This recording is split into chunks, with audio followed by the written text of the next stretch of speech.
രോഗങ്ങളെപ്പറ്റി പറയാം. രോഗങ്ങൾ എങ്ങനെ വരുന്നു? നിങ്ങൾ ഇത് ചിന്തിച്ചിട്ടുണ്ടോ? ചിലർ പറയുന്നത് കേൾക്കാം, ദൈവമാണ് രോഗങ്ങൾ തരുന്നതെന്ന്. ഒരിക്കലുമല്ല. ഇത് ആളുകളുടെ തെറ്റായ ധാരണയാണ്. ദൈവം തൻ്റെ മക്കൾക്ക് നന്മ മാത്രമേ ആഗ്രഹിക്കുന്നുള്ളൂ. ആർക്കും ഒരു ദോഷവും വരുത്തുകയുമില്ല. ദൈവം സ്നേഹമാണ്. ദൈവം തൻ്റെ മക്കളെ സ്നേഹിക്കുന്നത് കൊണ്ട് രോഗത്തു നിന്നും പാപത്തു നിന്നും ശാപത്തു നിന്നും മോചനം കൊടുക്കുന്നതിന് വേണ്ടിയാണ് ഈ ഭൂവിൽ മനുഷ്യനായി പിറവിയെടുത്തത്.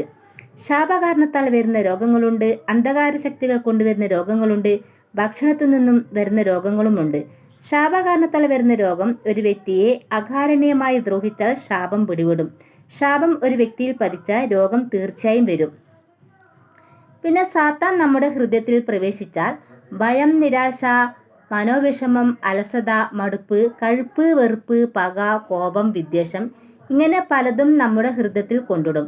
കാരണം ദൈവത്തിൽ നിന്നും വേർതിരിക്കുവാൻ വേണ്ടിയാണ് സാത്താൻ തന്ത്രങ്ങൾ മെനഞ്ഞ് ദൈവത്തെ തള്ളിപ്പറയിപ്പിച്ച് സാത്താൻ്റെ പക്ഷത്താക്കുവാൻ വേണ്ടിയാണിത്. പിന്നെ ഭക്ഷണത്തിൽ നിന്ന് വരുന്ന രോഗം സ്വാഭാവികമാണ്.